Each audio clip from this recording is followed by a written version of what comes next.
Olá, amigos do Toledo News, eu sou o Pedro Vitor e vamos para mais uma entrevista. Estou aqui com o Antônio Dezanetti, gerente regional da ADAPAR, a Agência de Defesa Agropecuária do Estado do Paraná. A gente vai falar um pouco sobre raiva bovina, influenza aviária, a gente vai falar de bastante temas envolvendo a sanidade dos animais que compõem a agropecuária paranaense. Antônio, vamos falar um pouquinho primeiro do trabalho da ADAPAR. O que é a ADAPAR, qual é o trabalho e principalmente da parte aqui regional de Toledo. Bom dia, Pedro. Bom dia a todos da Toledo News. A ADAPAR é a Agência de Defesa Agropecuária do Paraná e ela é uma agência relativamente nova. Ela tem 12 anos de existência e ela foi criada com um objetivo e uma missão muito específica. Cuidar da sanidade agropecuária do Estado do Paraná. O porquê isso? Porque a sanidade é um ativo muito importante para o comércio do Paraná, comércio no Brasil e no mundo. É um dos principais fatores hoje para você abrir mercados e para negociar produtos a nível de mundo.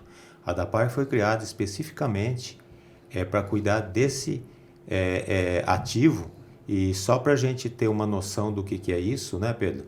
Nós temos aí o VBP do Paraná, que a gente chama, é o valor bruto, né, de produto. Explicar um pouquinho o que é o VBP. É o que é produzido dentro da propriedade rural, da porteira para dentro. Ele é hoje de cerca de 180 bilhões de reais, né? Só que na região nossa, de Toledo, que compõe 20 municípios, ele é 20,89 bilhões. Então você vê o peso disso e a importância desse ativo. 20 bilhões vindo só de um setor de uma região de 20 municípios no estado. Exatamente, Pedro. Olha o peso que tem isso, a importância que ele tem isso e quanto isso movimenta em toda a economia, né? Sem dúvidas. E essa questão da sanidade, assim, para o público leigo, como explicar o que é a sanidade nesse sentido? A sanidade é a prevenção da entrada de doenças, né, que não tenham aqui, e caso ela esteja presente, de nós mitigarmos a circulação dela, da gente manter elas num nível muito baixo, né? E a gente cuidar disso. São pragas e doenças que a gente tem que cuidar para que não entre, e caso entre, que a gente erradique. Nem sempre é possível, mas a gente tem que cuidar para que elas fiquem no nível muito baixo e não afete o rebanho, a produção, que o objetivo é esse, né? A gente ter produção em quantidade e qualidade. Esse é o objetivo nosso. É a chancela que a gente faz, né, para que os produtos aqui da nossa região atinjam qualquer mercado do mundo. E já está acontecendo isso muito forte há muito tempo, né? Sim, e até por uma questão de que hoje em dia a gente tem um mercado cada vez mais exigente com qualidade, com essas questões do mercado externo, né? Correto. É bem isso mesmo. Nós tivemos recentemente, há 2 anos, né, o Paraná reconhecido como área livre de febre aftosa sem vacinação pelo organismo internacional, que é o Organismo Mundial de Saúde Animal. Só para se ter uma noção do que é isso, nós tivemos há 2 anos. E de dezembro até agora, nós já tivemos 3 missões internacionais na região nossa, tá? Para abertura de mercado. Eles vêm fazer auditoria, né, na ADAPAR, para ver como é que é o nosso serviço oficial de controle, visando a abertura de mercado, para abrir as negociações de mercado. Tivemos uma em dezembro, comecinho de dezembro com o Chile, tivemos outras no final de janeiro com a República Dominicana e recentemente tivemos no México. É algo realmente impactante para não só para a região, mas para todo o estado, né? É muito dinheiro que a gente está falando. Exatamente, Pedro, muito dinheiro. E a vocação nossa é essa, né, Pedro? Você veja bem, o que nós produzimos aqui na região de Toledo, na regional nossa, tem que se vender. É muita produção, é muita coisa, né? Então, os nossos números são assim, acima da média. Só para se ter uma noção, nós temos mais de 50% do suíno comercial do estado do Paraná. Caramba! Pensar que dos 399 municípios, a região tem 50%. 50%. É um número muito Impactante, né? No mínimo, muito impactante. Agora falando primeiramente da campanha mais específica da questão do momento, da atualização dos rebanhos. O que como vai seguir a campanha, até que prazo e a importância do produtor participar desse processo. Sim. Primeiro, vamos falar do objetivo dela, né? Por que ela existe, né? Ela foi criada em substituição à comprovação de vacina de febre aftosa que nós tínhamos. Ela foi instituída desde que foi retirada a vacina, né? Há 3 anos, né? E o objetivo dela é que o produtor declare, ele é declaratória, que ele diga para nós o que ele tem na exploração pecuária dele, que animais que ele tem e a quantidade que ele tem. O porquê disso? Justamente para a gente poder agir no momento que ocorre uma doença, que ocorre uma doença de controle oficial, que a gente chama, né? Como está em evidência agora a influenza aviária, né? Que a gente saiba quais as propriedades que tem animais, porque a nossa agilidade vai ser muito maior, porque a gente sabendo aonde que está, e se der um caso dê um caso, a gente tem um raio que a gente chama, né? Que a gente tem que fazer os trabalhos, e aí a gente já sabe onde que está. Não temos que ir em cada propriedade para ver se lá tem ou não. A gente já sabe onde que está, e aí a nossa ação, a nossa reação, né, ao controle é muito maior. E é isso que importa. Quanto mais rápido a gente controla, a gente restringe naquela área, não espalha a doença, e nós vamos ter liberações, né, de mercado, enfim, o que possa atingir muito mais rápido. É uma questão muito mais preventiva do que propriamente alguma campanha. Já é algo preventivo para, caso surja alguma coisa, você já sabe onde é que estão as principais possibilidades, né? Exatamente. Além de preventiva, ela é uma estrutural, né? Para que você saiba o que você tem, para que você possa agir a hora que necessite disso, né? É uma qualidade de informação até para vocês pensarem até uma questão de planejamento, dependendo do local que precisa ter mais atenção, porque tem uma concentração maior, menor, então isso auxilia bastante vocês, né? Exatamente. Então, nós temos ali na questão da campanha, que a gente tem que frisar bem, Pedro, é que ela é declaratória. Essa informação que o produtor traz na ADAPAR é exclusivamente para uso da ADAPAR e ela fica dentro da ADAPAR. Tanto é que essa informação ela é protegida pela Lei Geral de Proteção de Dados. Nós não podemos divulgar ela, a não ser por uma questão muito excepcional de determinação judicial, alguma coisa que peça informações. Nós não podemos passar essa informação individual. Nós passamos um número macro, né? Como nós vamos falar aqui daqui a pouco, né? Mas a gente protege isso. Então, o produtor não precisa ter o mínimo receio de passar essa informação para nós, que ela é exclusiva de interesse sanitário. Para isso que eu acabei de narrar há pouco. Sim, e falando um pouquinho de prazos, até quando, e também se você já deu uma pincelada acerca de macro, como está o processo, como está andando, a gente pode falar que já está uma atualização avançada, ainda está iniciando, como está o processo? Isso, nós iniciamos a campanha e ela todo ano, ela tem esse prazo, né? Ela inicia dia 1º de maio e ela vai até dia 30 de junho. Só que tem alguns detalhes aí. Ela, até o dia 31 de maio, o cadastro que a gente chama, ele fica aberto para as pessoas emitirem a GTA, que é a Guia de Trânsito Animal, que autoriza a movimentação dos animais, certo? Que autoriza a movimentação dos animais. Até dia 31 de maio fica aberto. A partir de 1º de junho, trava-se esse cadastro. Está no prazo ainda, né, de comprovação, mas se ele precisar desse documento, ele vai ter que fazer a atualização dele. E 30 de junho aí trava tudo, e aí a pessoa fica como pendente, e nós vamos procurá-la, notificar, ela vai ter que vir fazer a comprovação, e dependendo do caso, ela vai ser autuada por não ter feito essa comprovação. Tudo isso que eu estou te falando são normatizado, está em portarias, em decretos, é tudo normas, né, que são aplicadas para que isso ocorra.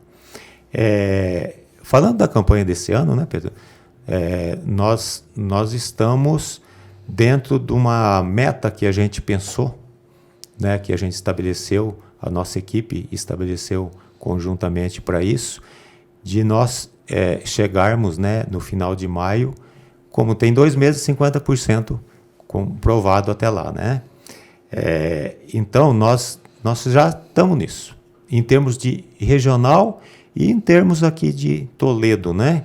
Porque a nossa regional ela é dividida em unidades locais de sanidade agropecuária, são 6, e Toledo é uma delas. Nós temos Toledo, Assis, Palotina, Guaíra, Santa Helena e Marechal Cândido Rondon. Toledo é uma delas.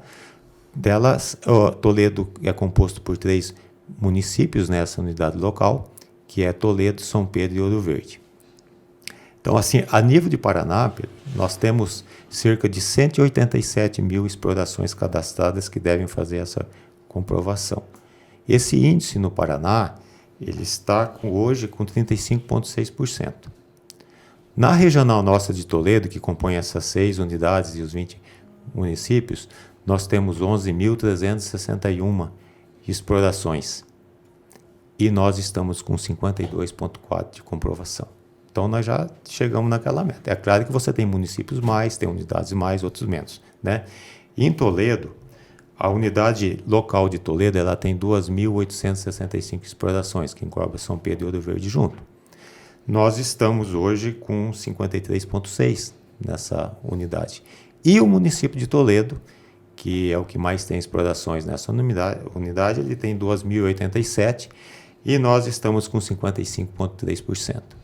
Então, dentro daquilo que a gente estabeleceu, nós estamos cumprindo e acredito, e o objetivo nosso é chegar a 30 de junho com 100%, que não fique ninguém pendente.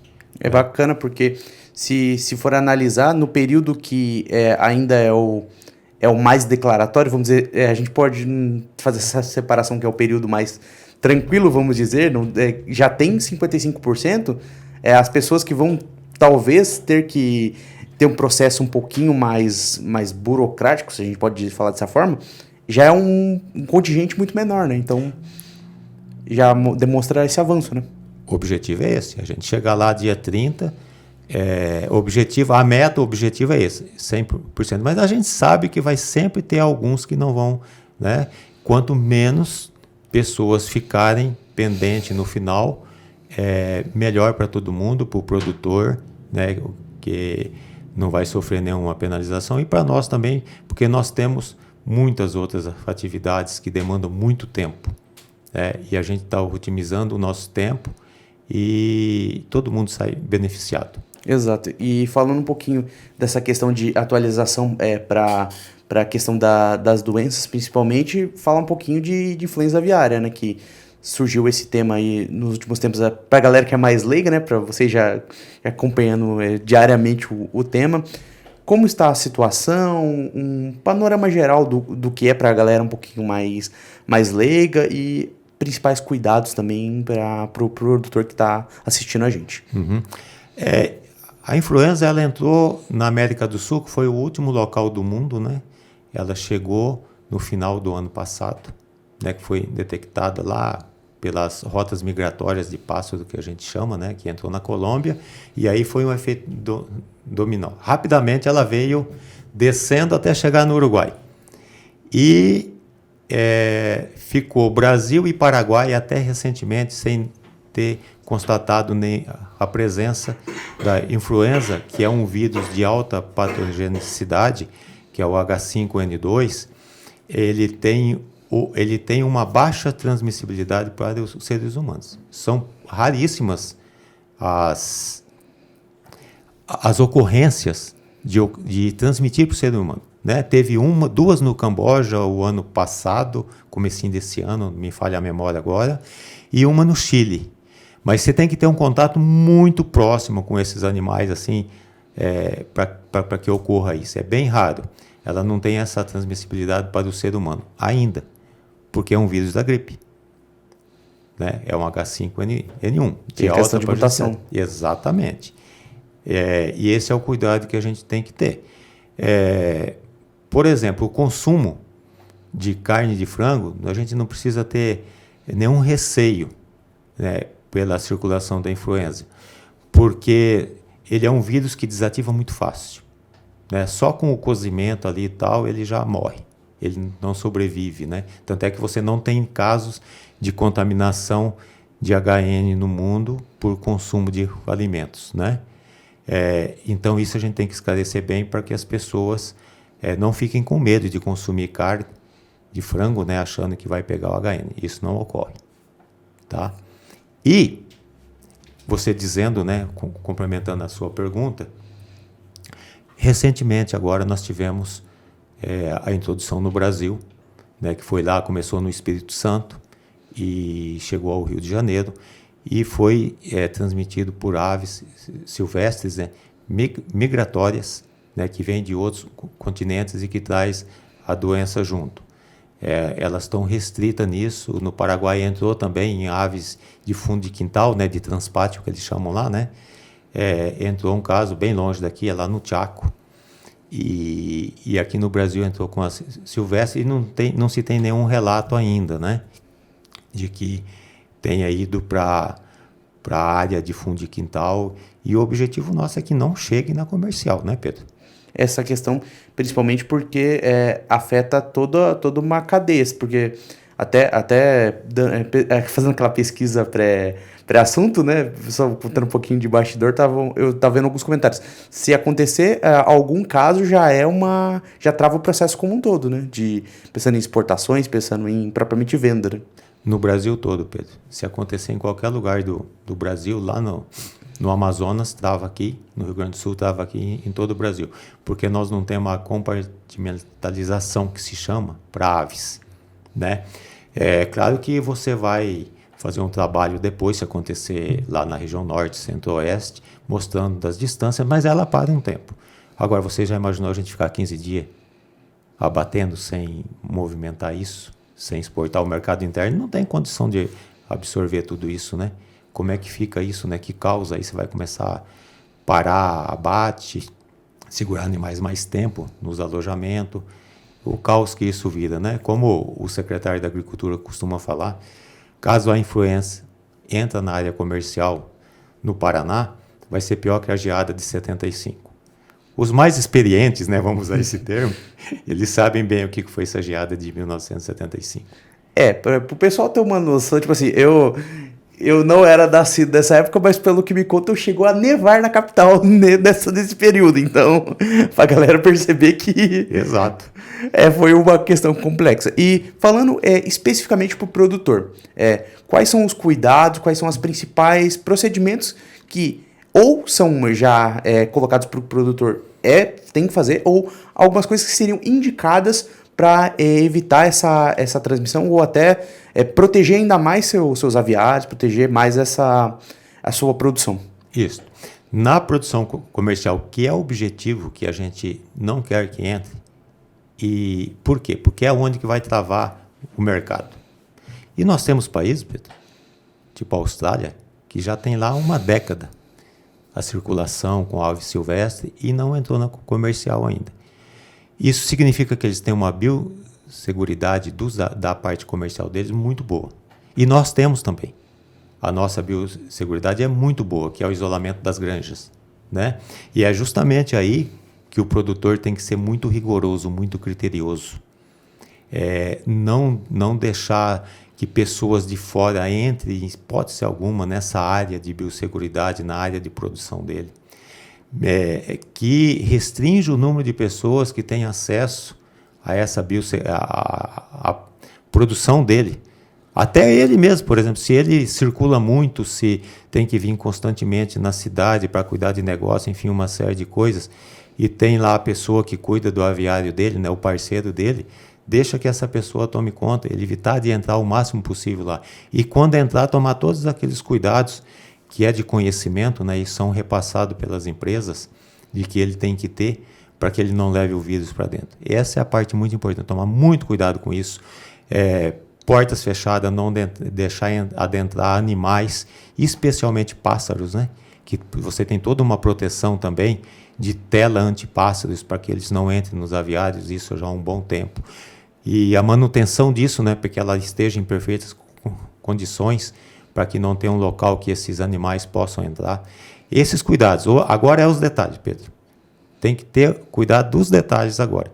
para que a gente não permita que ela entre na nossa área comercial e a gente fique blindado quanto a isso. São pequenos cuidados que podem, vamos dizer assim, garantir uma segurança muito, muito considerável e manter a produção no mesmo nível, porque o pessoal, até comentando da forma com que você falou, um dia ou dois, 3 dias, 4 dias ali, que não há o abate, no caso das aves, é um prejuízo gigantesco que a gente está falando. Para toda a cadeia, não só na cadeia de produção animal em si, mas toda ela, né? Aí é o caminhão, né, que vai parar para levar ração. Para levar ração nesse caso não, né? Mas para buscar os animais, pessoas que fazem a recolha. Aí você começa a diminuir na outra ponta, né? Lá onde que abastece e vai. É uma cadeia que toda ela é prejudicada nesses casos aí, né? Então, e aí você disse bem, agora é o momento da gente cuidar dos detalhes, né? Esses pontozinhos que às vezes a gente no dia a dia passa meio desapercebido, agora é importante, né? Isso daí que a gente tem que focar hoje, muito. Sim, e mudando agora de animal, mas mantendo uma cadeia que é igualmente interligada ali, falando um pouquinho de raiva bovina, essa questão que até surgiu, como está a situação na região, também um panorama do que é para o público que é mais leigo e principais cuidados aí que tem que analisar nessa questão. Nós chamamos de raiva dos herbívoros, né? Porque ela atinge bovino, equino, né? Equídeos, né? Que ali que são cavalos, burro, mula, enfim, né? E outros animais de menor porte também que são herbívoros, né? Ela é transmitida pelo morcego hematófago, né? E esse morcego, ele tem assim, vamos falar um pouquinho para que o pessoal conheça, até o público urbano, né, ele tenha conhecimento disso. O morcego, ele tem um habitat muito específico, ele é um morcego que ele não gosta de agitação, de barulho, por isso que dificilmente ele vai ficar dentro de uma casa, dentro da cidade, mesmo no interior, nas propriedades rurais, ele busca, quando ele está em casa, é casa que está abandonada, que não mora ninguém. Dificilmente vai ter morcego numa casa em que é habitada. Então ele gosta desse ambiente. E são muitas espécies de morcego que você tem e de diferentes hábitos alimentares, né? Normalmente nós temos os frugívoros aqui na cidade, tem os que comem só inseto, enfim, tem uma gama. E especificamente o que transmite a raiva é o hematófago. Então ele vai ficar abrigado aonde? Normalmente ele vai ficar abrigado em locais que tenham cavernas, que na nossa região são muito poucas, né? Mas aquelas grutas de pedra, aqueles buracos de pedra que eles ficam ali, em bueiro de estrada, onde é feito com aqueles tubos, né? Que eles gostam de ficar bastante, porque ele requer também uma umidade alta, né?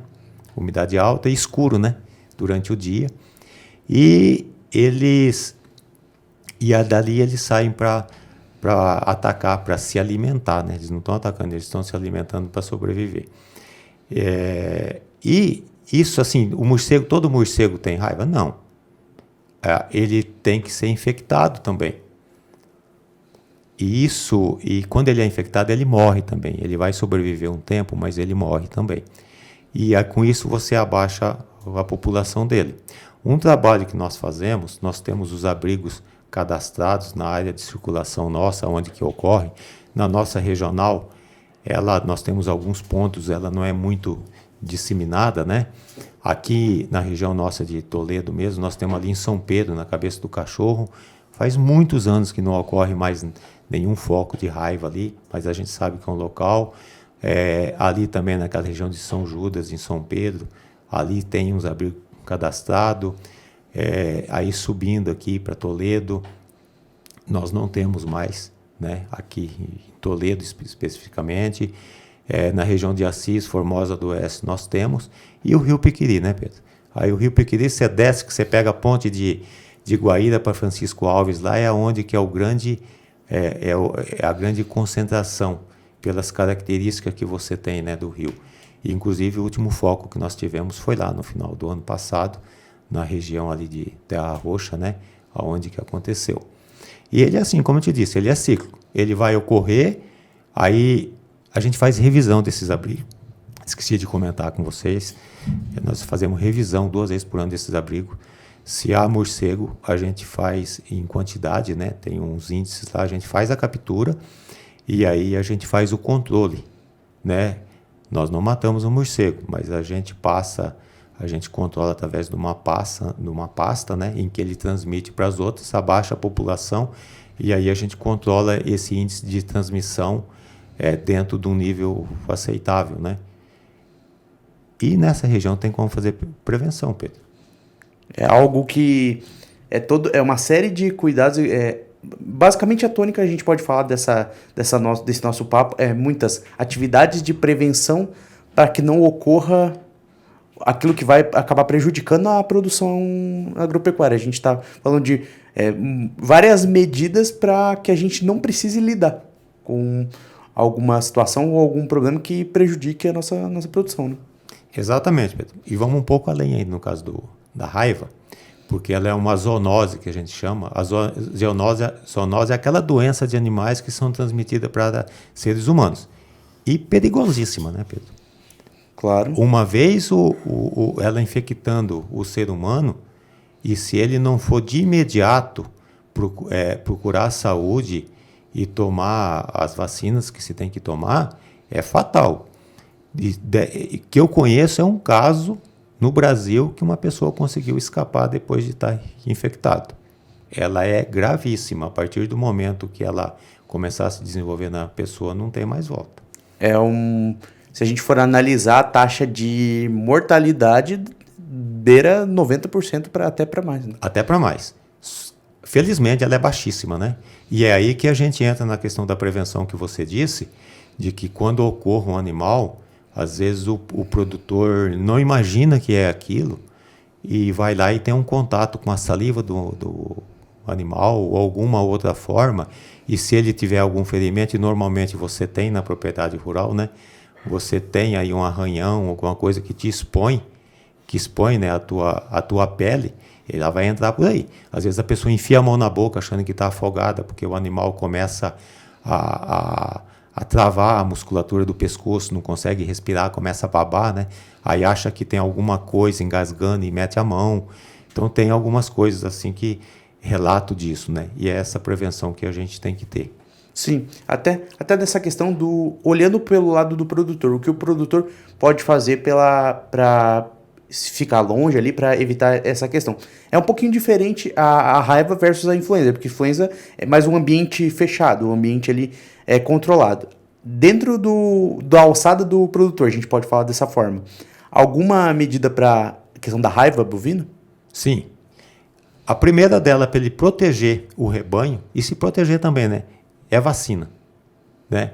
É eficiente, e nessas áreas, quando nós fazemos, que é um foco, Pedro, e o trabalho que nós fazemos nesse perifoco que a gente chama, que é um raio ali de 10 quilômetros, visitando as propriedades e informando as pessoas de que há a circulação do vírus, é a vacina. Ela é eficiente e baratíssima. A morte de um animal, que hoje aí um bezerro está custando 2.000 e poucos reais, 3.000, vai comprar 2.000 doses. É baratíssimo, né? E muito eficiente. O morcego pode até sugar o animal, mas ele não vai, ele vai estar imune, né? É claro que como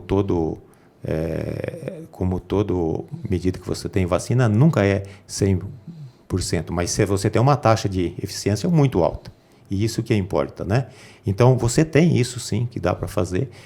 Outra questão, um animal suspeito, chame um médico veterinário que atende ele, ou que tem na região ali, que ele vai conseguir diagnosticar e vai nos informar sobre isso, né?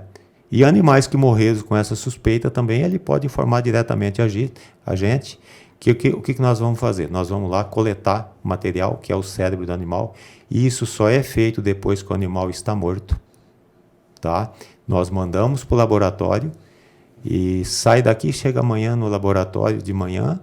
Normalmente, naquela mesma tarde, a gente já tem um resultado positivo. A gente já faz o trabalho que tem que fazer de informação para a saúde, que houve naquela propriedade para que procure aquela família, né?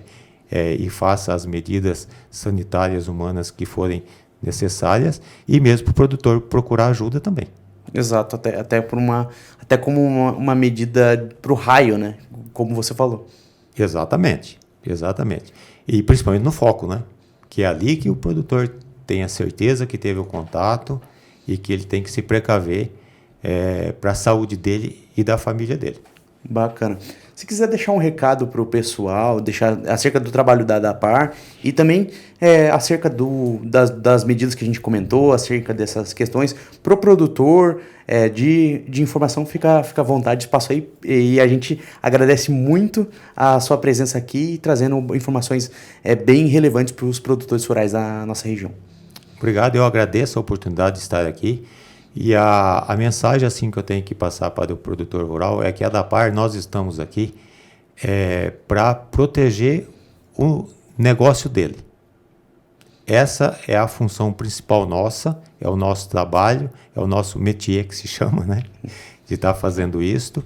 E que todo esse trabalho que a gente faz é um trabalho de prevenção voltado para proteger esse nosso ativo importantíssimo do estado e da região nossa, e que ele fique muito tranquilo quando de procurar a ajuda da ADAPAR para que a gente encaminhe essas questões sanitárias, e quanto melhor e quanto mais informação nós tivermos rapidamente, por exemplo, na questão de influenza, notifique, fundo de quintal, estiver morrendo uma mortalidade alta, que ela é muito alta, nos notifique de imediato, porque essa informação é importante para que a gente seja ágil, que nós estamos aqui para isso. O nosso trabalho, a nossa missão é essa. Muito obrigado a todos. A gente que agradece. Esse foi Antônio Dezanetti, gerente regional aqui da ADAPAR, falando bastante sobre a questão da influenza aviária, falando sobre a raiva bovina e também sobre a atualização de rebanhos. Importante aí para a gente manter a sanidade da agropecuária paranaense. Galera, gostou desse conteúdo? Quer acompanhar mais o nosso trabalho? Já sabe, né? toledonews.com.br, é só chegar que tem o melhor conteúdo da internet aqui da região. Também no Instagram, @site Toledo News, também no Facebook. Já vai lá e curte a nossa página. No YouTube, também já se inscreve no canal e aperta o sininho das notificações, porque além dessas super entrevistas, também tem o Tono Pod, conteúdo que a gente traz bem bacana, com entrevistas mais descontraídas, com personalidades de Toledo e região. Gostou? Então, já deixei aquele like. Um abraço e até mais.